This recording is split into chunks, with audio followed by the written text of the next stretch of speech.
5ই August 2024 ছাত্র জনতার গণ আন্দোলনে সরকারের পতন ঘটে।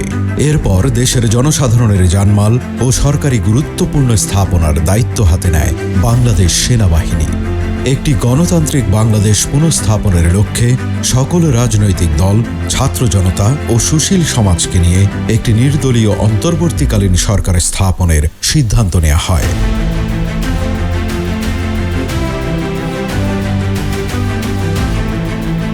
কি ঘটল এই এক বছরের অধিক সময়ে? আসুন দেখি এক নজরে বাংলাদেশ সেনাবাহিনীর কার্যক্রম।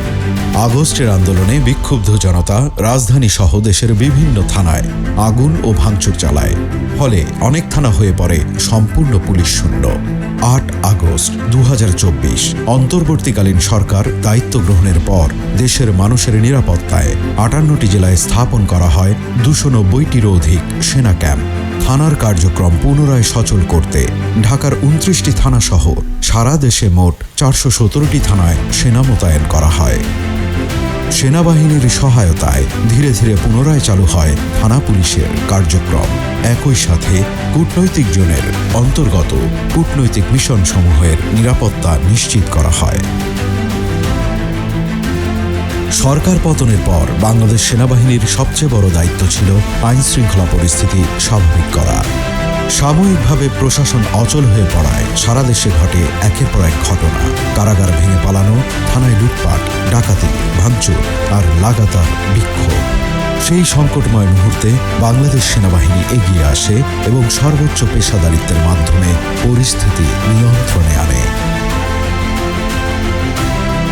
মোট ডাকাতি 1943, রাজনৈতিক সহিংসতা 655, শিক্ষা প্রতিষ্ঠানে সহিংসতা 359 এবং অন্যান্য 3508টি গণবিক্ষোভের ঘটনা চিহ্নিত করে সংশ্লিষ্ট অপরাধীদের আইনের আওতায় এনে জনমনে স্বস্তি ফিরিয়ে আনা হয়। আইন শৃঙ্খলা রক্ষায় বাংলাদেশ সেনাবাহিনী মোহাম্মদপুর, শাহালী মাজার রোড, হাজারীবাগ, উত্তরা, মুন্সিগঞ্জ, জুরাইন, চাঁদপুর, কুমিল্লা ও নাটোর সহ দেশব্যাপী কিশোর গ্যাং বিরোধী অভিযান পরিচালনা করে কিশোর গ্যাং গ্রুপ সহ এর অসংখ্য সদস্য গ্রেপ্তার করে। আইন শৃঙ্খলা স্বাভাবিক করার পাশাপাশি সেনাবাহিনী সারা দেশে শুরু করে ব্যাপক মাদক বিরোধী অভিযান, যা এখনো চলছে। এই বিশেষ অভিযানে এখন পর্যন্ত জব্দ করা হয়েছে ইয়াবা 7,38,135 পিস, ফেন্সিডিল 23,927 বোতল, গাঁজা 9,042 কেজি সহ অন্যান্য মাদক এবং গ্রেপ্তার করা হয়েছে 10,013 জন মাদক ব্যবসায়ীকে। জেনেভা ক্যাম্পে একাধিক অভিযান পরিচালনা করে বিপুল পরিমাণে দেশীয় অস্ত্র ও মাদক সহ বিভিন্ন অপরাধীকে গ্রেপ্তার করা হয়।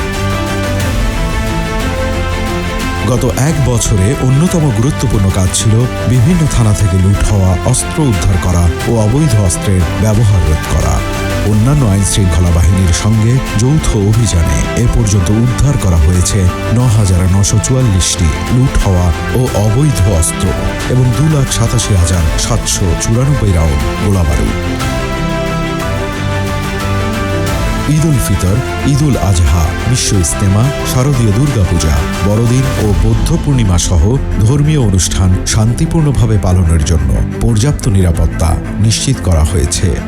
নিয়মিত টহল ও বিশেষ অভিযানের মাধ্যমে কোরবানির পশুর হাটে চাঁদাবাজি বন্ধ ও জননিরাপত্তা নিশ্চিত করা হয়েছে।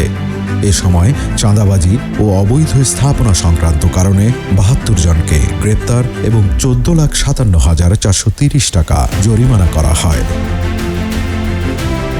শিল্পাঞ্চলে শ্রমিকদের আন্দোলন, বিশেষ করে তৈরি পোশাক কারখানায় সাময়িক অসন্তোষ ও বিক্ষোভ দেখা দিলে সেনাবাহিনী দ্রুত হস্তক্ষেপ করে পরিস্থিতি নিয়ন্ত্রণে আনে এবং আলোচনার মাধ্যমে শ্রমিক মালিক উভয়ের নিরাপত্তা নিশ্চিত করে। এ সময়কালে 1,759টি শ্রম অসন্তোষ এবং 359টি রোড ব্লকের ঘটনা সমাধান করা হয়। সেনাবাহিনী শিল্পাঞ্চলে 33,662টি টহল এবং 4,774টি যৌথ অভিযানে 601 জন দুষ্কৃতিকারীকে গ্রেপ্তার করে। কিছু হিংসাত্মক জনবিক্ষোভ ও মব ভায়োলেন্সের ঘটনা দেখা দিলে সেনাবাহিনী তথ্যপ্রাপ্তি সাপেক্ষে জিরো টলারেন্স নীতি অনুসরণ করে দ্রুত পদক্ষেপ গ্রহণ করেছে এবং পরিস্থিতি নিয়ন্ত্রণে এনে অকারণে প্রাণ সম্পদের ক্ষয়ক্ষতি রোধ করেছে। জুলাই আগস্টের আন্দোলনের পরপরই দেশের উপর আঘাত হানে ফেনী, নেত্রকোনা এবং সিলেটের ভয়াবহ বন্যা। সেনাবাহিনীর ক্যাম্প হতে প্রাথমিকভাবে বন্যা সংক্রান্ত দায়িত্বে মোতায়েন হলে সেনাবাহিনী ৫৭,৮৩৯ জনকে উদ্ধার করে। মানবিক সহায়তার ক্ষেত্রেও সেনাবাহিনী ছিল সামনে। চিকিৎসা সেবা, খাদ্য বিতরণ সহ আর্থিক সহায়তা প্রদান করা হয়।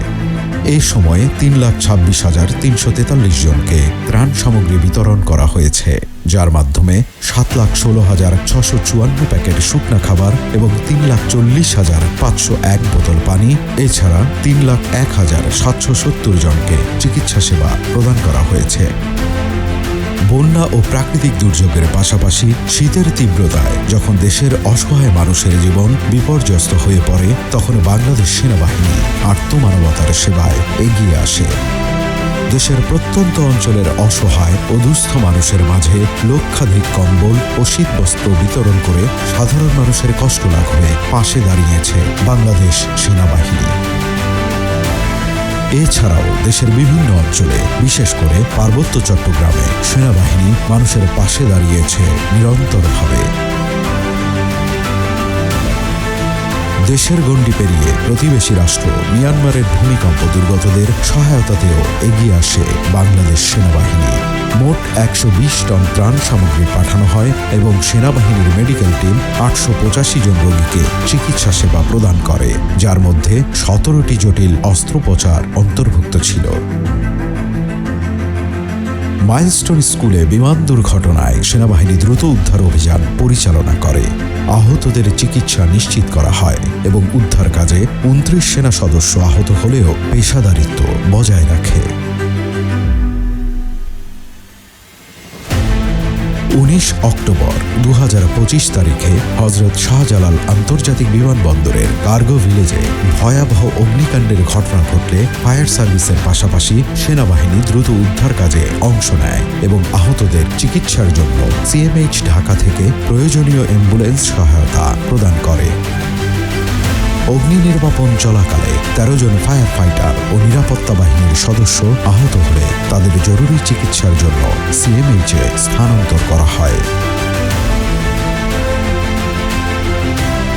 ঢাকা, সিলেট ও চট্টগ্রামে অনুষ্ঠিত পাকিস্তান, ওয়েস্ট ইন্ডিজ ও আয়ারল্যান্ড সিরিজ বিপিএল ২০২৬ এবং এএফসি এশিয়ান কাপ ২০২৭-এর বাছাই পর্বের ম্যাচগুলোতে সেনাবাহিনী নিবিড় নিরাপত্তা প্রদান করেছে। সেনাবাহিনীর বিশেষ নজরদারি ও সতর্ক পাহারার ফলেই দেশি বিদেশি খেলোয়াড় ও দর্শকদের জন্য এক নিরাপদ ক্রীড়া পরিবেশ নিশ্চিত করা সম্ভব হয়েছে।